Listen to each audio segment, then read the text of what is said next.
আমি নিজের থেকে বিশ্বাস করি আমি কোনো অন্যায় কাজ করিনি। যেটা করছি আমার নিজের মন থেকে আমি ন্যায় কাজ করছি। একজন পশুকে হত্যা করছি আমি।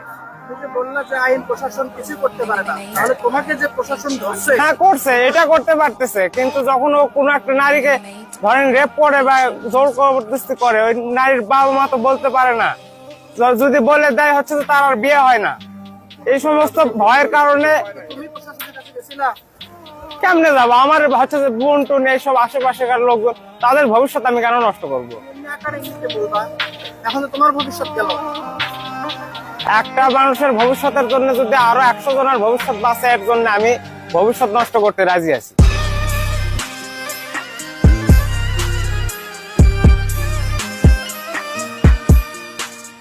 ভাই, আপনার যখন মাথা অনেক গরম হয়ে যায় তখন আপনি মাথা ঠান্ডা করেন কিভাবে? কাচ্চি অর্ডার দিই, কাচ্চি খাই।